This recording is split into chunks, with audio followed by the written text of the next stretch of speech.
You're listening to the Gridiron and Wine podcast, where three girls, two Brits, one Yank, discuss the beautiful game of American football whilst drinking delicious wine. Enjoy the show.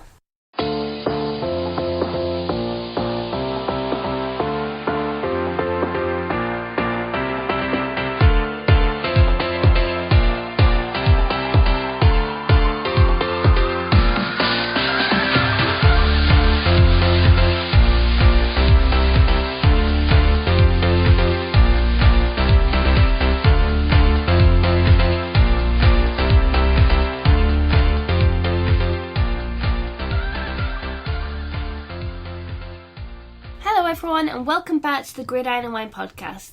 I'm Liz, aka NFL Girl UK, and with me are my co-hosts Dana from Our Turf Football and Shona from 99 Yards. Now, this is our season finale. Can you believe how quick that's gone? In this episode, we'll be recapping the Super Bowl, the biggest free agents, and our thoughts on the NFL Honors Award winners. But before we get into that, I'd just like to say thanks to you ladies for being part of the show. It's been amazing to work with you both. And I know, obviously, we'll be back in a few months before the new season kicks off. And I'm sure probably we'll have some one-off specials in between. But I just wanted to say thanks, obviously, for everything you've contributed to this. And also, thanks to our listeners. Your support means loads to us. And we thank you for taking the time out to listen to us. So, shall we raise our glasses? Yes, let's do. Thank you, ladies. Yes, cheers. Thank you, ladies. And thank you to the fans as well. Cheers. Yes, thank you.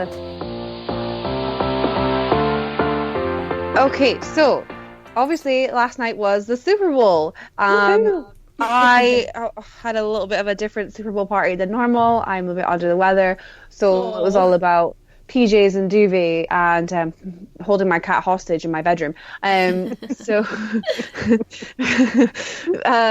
my brother watched it with me because he's also ruptured his Achilles, so we're a little bit like the Walking Wounded in my family. And he knows I'm a Seattle Seahawks fan, so he was like, "All right, so who are we rooted for out of the two?" And I said, "Oh, obviously the Chiefs." And he was like, He's like, "No, I've decided I like the 49ers." And I was like, "But they're in Seattle's division, like you can't root for the 49ers." And he was like, "Well, I decided that I like them better." And I was like, "Oh Jesus, this is gonna be a long night for me." And then like halfway through the game, he started like looking at Kyle Shanahan, and he was like, "I really don't like that guy." He's no. He was like, "Who's he head coach for?" And I was like, "The 49ers." And I was like, "And the Chiefs haven't won it in 50 years." And he was like, "That's it, I'm changing to the Chiefs." And as soon as he said that, Patrick Mahomes did that massive throw at 3 and 15.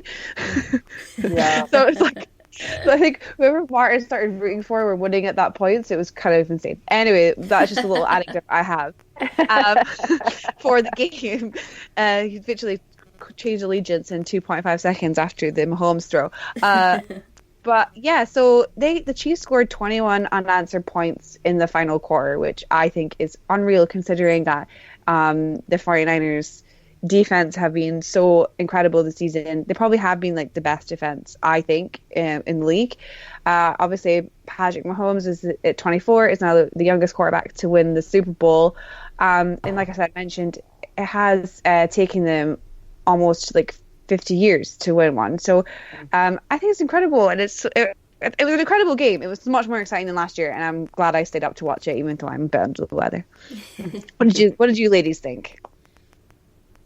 Well, I have a couple of different perspectives on this. First of all, I mean, I think it was a good game. I think that it is the game we kind of expected, especially seeing the way Kansas City has played through the playoffs. You know, they've allowed themselves to get behind in these games and always managed to pull it out. I mean, that Texans game is an obvious example too. But I was not surprised. I was and wasn't surprised at the game plans by each one of these teams. I feel like Kansas City should have come out, running. I don't know. Like, it was just so confused at first. The first quarter really baffled me, but then it kind of got more into what I expected. Obviously, that big no timeout call by Shanahan is a big deal. And obviously, Lynch, we have video of GM John Lynch making the timeout symbol, and then it didn't happen. Not that I think that would have changed the outcome, but it's going to be little things like that are completely dissected especially, the OPI call against Kittle, I mean, there's going to be so many things talked about in this game, but really what it comes down to is Kansas City basically in the fourth quarter said, you are not taking this from us. And they went ahead and won it the way they know how, by putting all that pressure, on the shoulders of their very young quarterback and using those great offensive weapons. And then the defense really, really stepping up.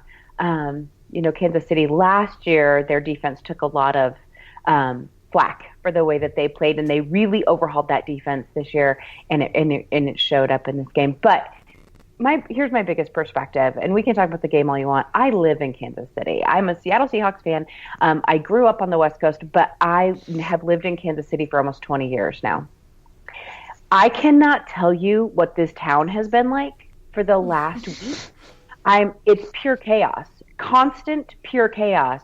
Every person in the grocery store has Chiefs red on. It's overwhelming how the fans of this team got behind them, to the point that they wanted to have a parade, win or lose, because they're so proud of this team. So I find it, I'm very excited. Like you said, it's been 50 years for this team. I'm excited for the Hunt family. I'm excited for these fans and that they get this team. And I'm sure we'll talk a little bit later about how hard it is going to be to keep this team together when we talk about free agency a little bit. Mm-hmm. I do think that this is amazing for the city of Kansas City. Yeah, I think it's lovely. They definitely deserve that win. So yeah, I'm really glad that they got it, and I think it'll be amazing. How is Barrett doing, Liz? He hasn't left the sofa all day. Aww. But I think he's okay. For our listeners who don't know, Liz's husband is a diehard 49ers fan. Yeah, I did feel a little bit for him whilst mini celebrating the fact that they didn't win it, because I was still like, go Hawks. But isn't it like Andy Reid just like everyone's grandpa? Like, aren't you just so happy that guy has won a Super Bowl? Like, he was just so sweet when he was doing his winning speech yesterday on the field, and it was just so adorable. I could just wrap him up in cotton wool. Yeah, if you look back over Andy Reid's career, he has had some amazing teams that he has coached in the past, especially when he was with the Eagles. And he got to the Super Bowl once. They did not win it, but you just feel like he deserved a Super Bowl win with the way he's coached over the years and the teams he has put together. And there's always been something that has just kept him away. And we've all seen the memes. We've all seen the clock management jokes. We've all seen things like that. But at the same time, you realize that he's one of the great coaches in football. And I just really felt like it was his time. This was his team, especially, with the young team that he has and the coordinators that he's put together. This was his moment. And I'm not saying they can't repeat. Again, we'll talk about that later in free agency. But I'm just saying that this really just seemed to be the perfect combination of everything for Andy to finally get that ring. Well, let's cheers to the Kansas City Chiefs for winning the Super Bowl, but also cheers for the 49ers for getting there and having an entertaining season as well, and also to Andy Reid for getting that Super Bowl championship. Cheers! Cheers! Cheers to everyone. All right, so now let's talk about keeping this team together, shall we? So obviously with the Super Bowl wrap-up and the Super Bowl coming to an end, the Chiefs are the champions. It's weird to say that to me because it's been forever, never in my lifetime. But it's going to be difficult. We know how difficult it is. If you watch football, if you remove the Patriots from the equation, because they are a weird outlier that makes no sense. I'm not saying that they're weird people. They're statistically a weird outlier. It is very difficult to not only to have a team go back to the Super Bowl, year after year, but to keep the same team on the field. And there is a lot of question marks that are surrounding the Kansas City Chiefs and San Francisco. I looked up both their cap, where they're going to be at for the cap next year. They're both struggling. The Kansas City Chiefs has $18 million. They're expected to have about $18 million in cap space for 2020, and then the 49ers are only going to have 21. So it's going to be tight for them. Let's just put it that way. But what I really want to talk about in that is the free agency, because these two Super Bowl teams are not really going to have the space to spend a lot of money in free agency. Other teams will, and that has a lot to do with the parity in the NFL. Whether or not when you get to the Super Bowl, it's because you spend all your money on superstars, and now the next year you won't have any money to continue that. So let's look at some of the free agents, that are coming up. Crazy names on this list, ladies. I'm just looking at it. It's insane. I know. Drew Brees. Drew Brees is a free agent. I can't wrap my brain around that one. Tom Brady, Phillip Rivers. I mean, these are, I hate to call them the granddads of quarterbacks, but they're kind of getting there. They're the elder statesmen of these quarterbacks right now. They're 41, 43, and 38 respectively, so the age definitely will be an issue. But then you have players like A.J. Green. You have Jadeveon Clowney. You have Chris Harris, the cornerback out of Denver, fantastic player. Dante Fowler. Andrew Whitworth. There's so many, including in the top 15, there are 3 Rams players. Dante Fowler, Andrew Whitworth, Michael Brockers is going to come up. We have such, that Devin McCourty is there, Devin Funchess. I mean, there's so many names, right? And so what we look at is, where do we think some of these players are going to go? Do we think that, and I know we have a fan question later about Tom Brady, so I'm going to skip Tom Brady so that we can talk about him later in fan questions, but let's talk about a few of these players, especially Drew Brees and Phillip Rivers. So I can't wrap my brain around the fact that the Saints would let Brees walk at this point, but Drew Brees has said he's not sure if he's going to retire. He will announce that soon, which made me real nervous, to be honest with you.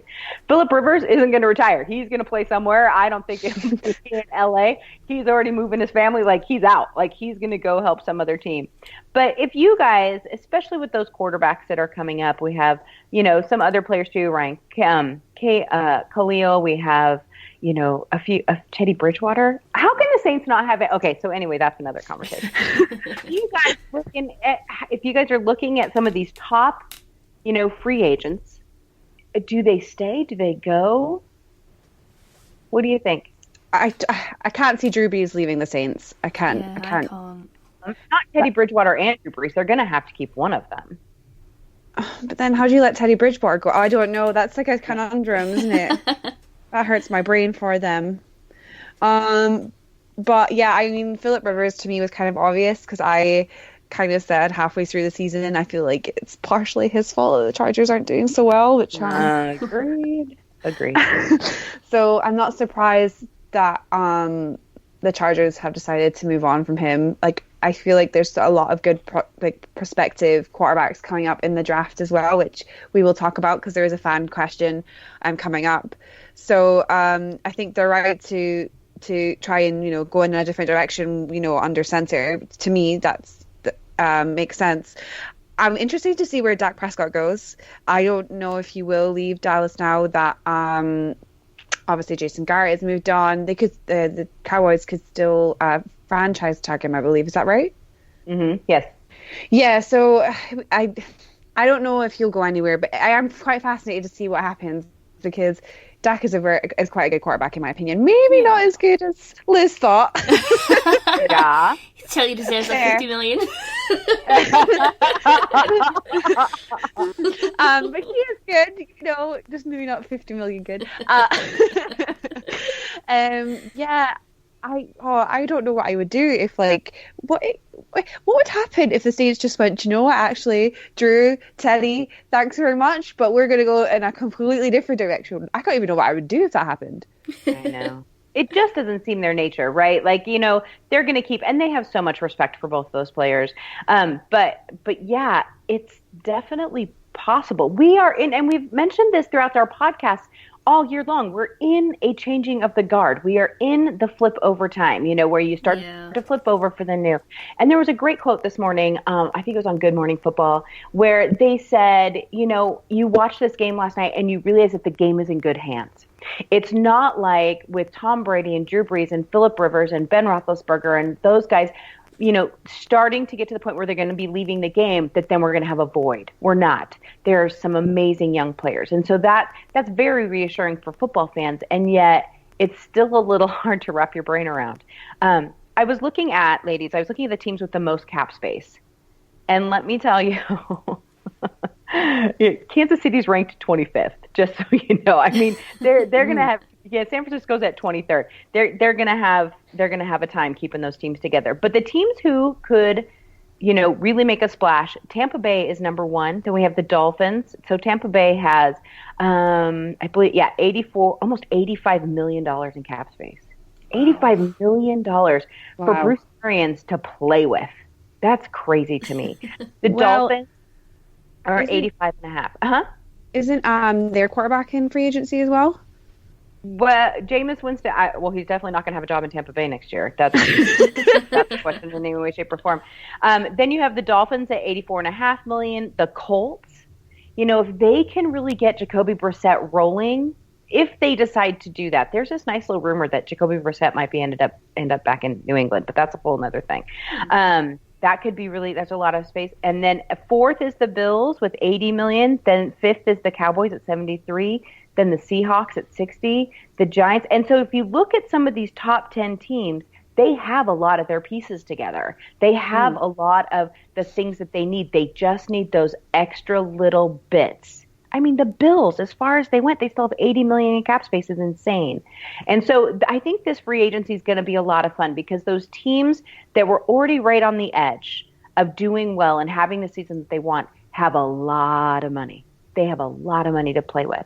And so I think that it is going to be a player's market in free agency. They're going to be throwing money out the window with these players, ridiculous contracts, in order to put the pieces together for a Super Bowl run. Pretty exciting. Yeah, very. Yeah, it's quite interesting what you're saying about the cap space for Chiefs and Niners, because obviously the Rams had that issue last year, didn't they? And also they paid Goff, and they still do. They're 26th on the list. They're a mess. And also they had all that free agents, didn't they? The guys that were on a year contract for their Super Bowl run, and obviously didn't have the cap space, so and then they didn't make the playoffs. Right. The interesting thing, too, is we're talking about the Super Bowl teams. Obviously, San Francisco and Kansas City, they both have some big contracts they have to fill, especially the Chiefs. There's all kinds of things flying around Kansas City right now. It's like if they have to, they obviously they have to pay Patrick Mahomes. He's a non-starter. He has, he is their team, and they know that, and they're going to pay him accordingly. But Travis Kelce is an $8 million cap hit next year. Ooh. And then they have to figure out how to pay Tyreek Hill. And then they have to come in and figure out they have to get a running game if they want to keep that quarterback healthy. And so there's a lot that goes on there that really could change the dynamic of this Chiefs team. I think they'll be okay for another season, but then after that, I think it could get real ugly for them. I did want to mention while we were talking about cap space, though, there are 3 teams that are negative cap space going into next year. Negative. That are going to have to dump some players. And that's the Jacksonville Jaguars, who are minus $5 million, the Pittsburgh Steelers, who are minus $8 million, and the Minnesota Vikings, who are minus $12 million. That's insane. Look at the Vikings team. There are some fantastic players that are going to get just taken up in free agency. Wow. I know a lot of people dread the offseason, but this is one of my favorite parts. It's like, where's the chess pieces going this time? I think it's like purging, isn't it? It's like a purge session. You're right. I definitely right.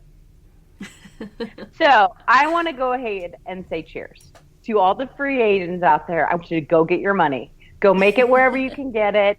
Go play for someone with a chance. Take your money and run. It's going to be fantastic. I love free agency. All right, so cheers, everyone. Cheers. Cheers.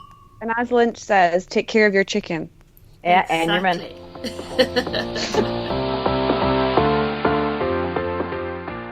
Prior to the Super Bowl, the NFL celebrated another year of excellence at the NFL Honors, which looks at the accomplishments from the season. I won't read out every single award, but there's certainly a couple I'd like to highlight. Kyler Murray won Offensive Rookie of the Year, Nick Bosa won Defensive Rookie of the Year and the overall Rookie of the Year award. Michael Thomas won Offensive Player of the Year, with Stephen Gilmore winning Defensive Player.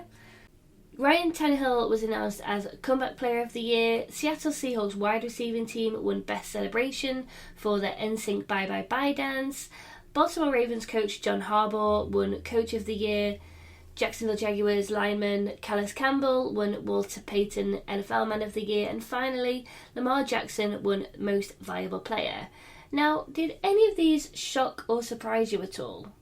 I don't really think it shocked me that much. I think the way the votes went kind of surprised me a little bit, because what I thought was interesting was Lamar Jackson was like 50 votes or something for MVP, but then he was behind in the Michael Thomas in the offensive player, which I found a bit confusing because he was obviously on the offense. There was a tweet I saw earlier about Ryan Tannehill winning the comeback player, that saying that he won it over Jimmy Garoppolo, saying that basically Adam Gase is worse than an ACL tear, which is probably right. Terrible. Oh my god! I was like, that's a good comparison. But yeah, overall, I wasn't that surprised. I was surprised Russell Wilson wasn't a little bit higher up. I guess maybe we're towards the tail end of the season. The Seahawks, and obviously we lost our last 2 games, but the whole way through it was basically kind of on par between Wilson and Lamar, and he kind of really didn't get a look in, which I was kind of surprised at. But other than that, no, on the whole, I wasn't that surprised. It's more like, to me, who people favor, who are favorites, and it's a weird voting system. I don't know. I was really surprised that Kyler Murray won Offensive Rookie of the Year. I really expected Josh Jacobs from the Raiders to get that. I think that Josh might have won for the Pro Football Writers Association. I can't remember exactly. But it was that one surprised me. I'm not saying he didn't deserve it. I just didn't think that's where the collective brain was going. Do you know what I mean? I assumed that they would give that to Jacobs, and I think a lot of people felt that way.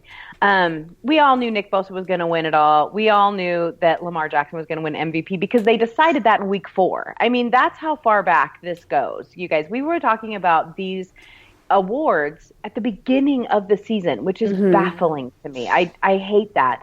I'm glad Seattle won something, but I'd rather they won the Super Bowl than a celebration. I mean, come on. 2 years in a row. Congratulations, you guys can dance. Now let's play. I mean, I think it's great. I'm glad for them, but I want something a little different. But I don't know about John Harbaugh as Coach of the Year. Yes, he put together a fantastic team, but I think we really had to look at Shanahan for that, coming back from a 4-win season to the Super Bowl.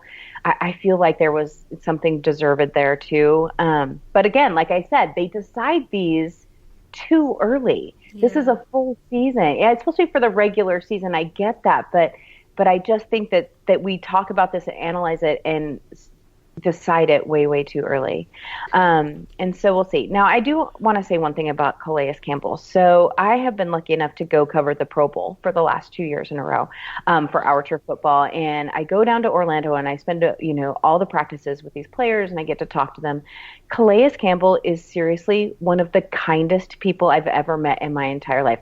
The dude's 7 feet tall. Like, it's hard to interview him because you have to hold my hand above my head to get to his mouth, but for my recorder. But he is so kind. And I took a great picture. I put it out there on social media. At the end of one of the AFC practices, we are supposed to be allowed 25 minutes to interview players after practice, and it always goes longer than that because there's so many press people and the kids are playing on the field and it's just real fun, and the players are always so kind and they hang out for as long as they need to. But the field had completely emptied. There was no players left. Ryan Tannehill was walking off to the side. There was no kids left playing on the field. And there was Calais Campbell standing in the middle of the field with 3 or 4 reporters around him. And he didn't leave until everyone had their question answered. That's just the kind of guy he is. And I think he brings that to all of his community service. I think he brings that to every team that he plays. So as much as I think that a lot of people are deserving of this award, I was thrilled to see him get this award. He really is one of the best guys in the NFL. What a sweet little story. Yeah. I was also quite surprised at GM of the Year, which obviously went to the 49ers guy. I mean, I understand because they obviously came back from a 4-win season and then now they're in the Super Bowl. But, I just don't really know what our guy's got to do to win it. You know, he had the best year. Yeah, they don't call John Schneider a magician for nothing. He does some amazing things. And I really, truly hope one day that he's recognized for that, because it's pretty fantastic what he pulls out of his pocket. I don't know how he does it. Because he's like Dumbledore. True. I think we said that earlier this season. I think I did, yeah. You know, he's like a phoenix. He likes to rise out of the ashes. Okay, ladies, let's raise our glasses to the worthy winners. Cheers. Cheers, gentlemen. Cheers. Congratulations. And Seahawks, just stop with the celebrations, Dana. You're right.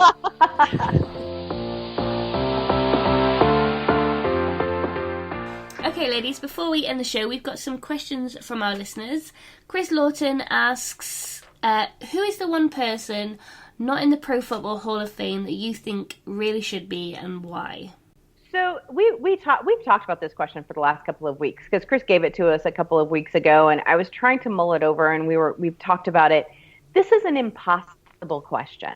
The reason for that is fame is so completely subjective.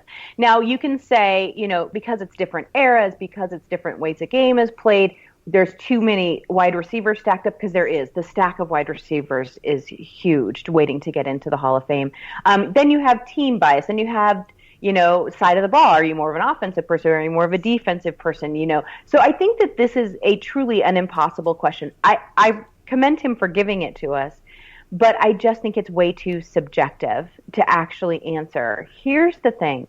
The Pro Hall of Fame voting is much like sometimes like the awards voting or the Pro Bowl voting. It's popularity. It's a little bit who carries the name, whose name recognition gets them in there quicker. Now, not always. You see some fantastic players that get in.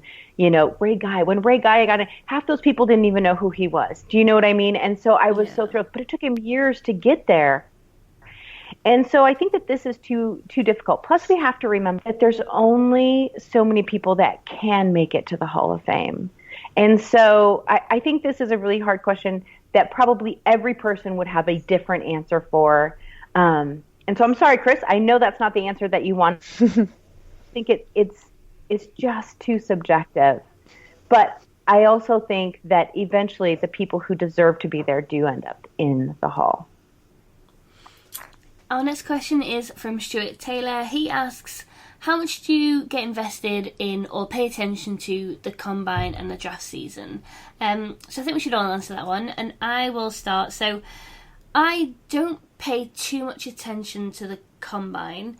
I will watch like highlights that come up on social media, but I do take an interest in the draft. I don't know why, maybe there's a bit more glitz and glamour around it. I find it fascinating to watch. And this year it's in Vegas, and I keep seeing these like videos of what it would look like, and you know, the CGIs, and it looks amazing. So I'm interested in that one, basically. Yeah, I don't like, I know people who actually will stay up and watch the Combine. I've never done that. But I am fascinated at like, I'm really into college ball, and I'm more into it now that I've actually gone and watched some college games. I now know the players that are coming up and like who prospectively could go in each round. And that kind of gets me excited. It kind of all ties into like towards the draft, I think. You know, and they talk a lot about the Combine in the draft, so like what their 4-yard dash time was, and how they kept banging on about how DK Metcalf had terrible turns in his cone drill. Well, that doesn't make a difference, does it? But anyway, but I was chatting to somebody who's a big NBA fan. He was saying that the Combine isn't so big in NBA as compared to NFL. And Combine is such a good thing for the NFL because it gives these players another chance to show these coaches like what they're all about, what the interviews are like. And, you know, it changes people's career trajectories. Like, for instance, Shaquem Griffin, when he went to the Combine, he wasn't even going to go, and then he eventually got an invite. And it's stuff like that. I think it ties in nicely, the Combine and the draft season all together, to lead into the next season, and I always get really excited about it. I think that's what it is. There's two facets to this. So, first of all, I think people who get really invested in the combine are people who really love college ball. They want to see those players that they watched on the field during the college season to see how they perform. I think, to be quite honest with you, the most important part of the combine isn't necessarily on the field. I think it's in those interviews. It's when the players go in and actually talk to the teams. Those are things we don't see by watching it. We get the numbers, and yes, we want the stats. We want to know how big the quarterback's hands are, blah, blah, blah, all that stuff, because that can turn maybe, a high second rounder into a low first rounder. I mean, I think that for the most part, the scouts have already done their job in that aspect. Yeah. It has more to do with the personalities and the talking to them and that's the stuff that we as fans don't see. I do like it, though, when more of an unknown player or a lesser known player has a really good combine, and then all of a sudden they start to get some hype. I love that. I love the underdog story.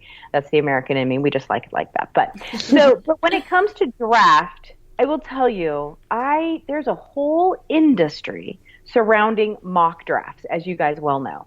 Yeah. And who's going to take who, when, where, how. They're never right. There's never been a perfect mock draft. Everything gets moved around. But I do think that what it shows for fans and what fans can focus on is where people think that team's needs lie. If they think that their need is going to be more offensive line versus defensive line, or if they're going to go high for quarterback, or is there a chance that they have a huge need at corner and so they're going to move up to get this guy? And I think that part of it is fun to watch. I feel like this draft is going to be so exciting, though, because we have so many hype around the players coming in, especially with Joe Burrows, who I couldn't believe I found out the other day is actually older than Lamar Jackson. How exciting is that? Just to see this new whole crop of players come in, but they're actually, some of them are older than the guys who've been playing in the NFL for almost 2 seasons. Incredible. Right.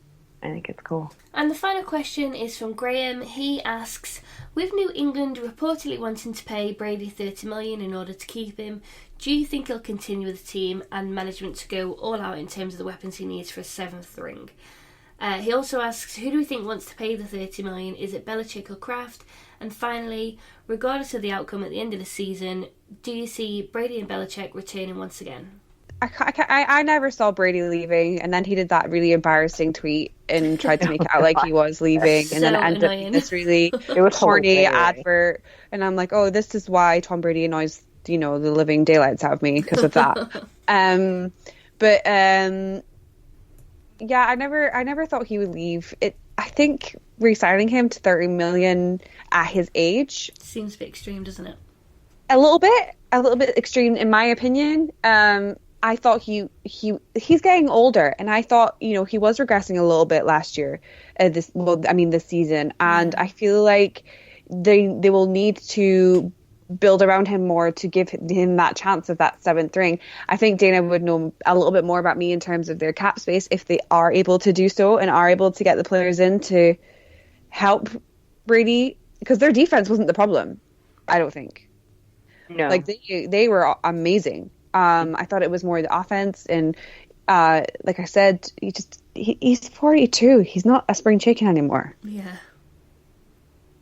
So I find this, first of all, I thought it was hilarious. I was huge kudos to Tom Brady for posting that, because that was so funny. It actually showed that he had a little bit of a sense of humor to it. I thought so. I mean, it blew up Twitter, and I just thought it was kudos to it. I thought it was hilarious. But so now this is all rumor whether or not they'll pay Brady $30 million to keep him. I will say that the one thing about New England is that Tom Brady has always been underpaid, always underpaid, because he's always taken kind of that hit for the team to keep the team together. And that is one of the things that you can say about Tom Brady, is that he could have gotten a lot more money elsewhere, and he didn't. I think this kind of depends. There's 2 factors. One, how long does he expect to play? Does he really only expect to play 1 more season? Because then it would be worth it to take the $30 million or $20 or whatever it is that they give him to just stay put and then have played for one team forever, because that is really rare in the NFL. And so that if he only plans on playing one more year, but if he plans on playing to 45 like he keeps saying he's going to, that's 2 to 3 more years. The Patriots are not going to keep him around that long. Yeah. And so would it be better to get on with another team where he could just play those couple of years? I also think that this weekend might have had an impact, because think of who he was hanging out with this whole weekend, being on the NFL 100 team 100. Peyton Manning and Joe Montana. Both of those guys left their long-term teams to go play for another team and had success with that second team. And so I think that those would have been interesting conversations if they had them, about what it's like to leave and then have success. Now, both of those men were much younger than Tom Brady when they left, right? Well, not much. Peyton was not much younger, but he was younger. And so I'm not sure if that would factor into it, but we all know that there's lots of teams who would pay him to come and, either train up their backup quarterback or to come try and get them a ring. So I think that that's going to be the biggest two things. Does he plan on playing for more than a year? And then what those other teams look like if he plans on playing for a few more. The thing is, though, I don't know if, I could be wrong, but I feel like they haven't really planned for life after Brady. Oh, absolutely not. Who have they got for their quarterback, once he goes? Because they traded Jimmy G to 49ers. Now he's made it to Super Bowl. And they haven't really brought anyone else in who I thought, that guy is going to be the guy for them once Brady goes. Mm-hmm. Because they'll do what Belichick does best. They will go out and find a quarterback, and it won't be a rookie. They will go out and find someone to bring in that, maybe they think is, can get them over the gap until they get, and that's where that Jacoby Brissett conversation came from. Yeah. And plus we have to remember, Bill Belichick loves a challenge. And so will he then say, okay, well, I did this so many years with Tom Brady, but watch, I'm going to be able to do it with a rookie too. So there's so many factors and so many moving pieces, but the Patriot way is the Patriot way. And the Patriot way is they will get there the next year. And so we'll have to see if they think they are someone out in free agency that they can do that for, or if they have to pay Tom Brady. That's all for this week's episode of Gridiron and Wine. Thank you to everyone for tuning into our podcast.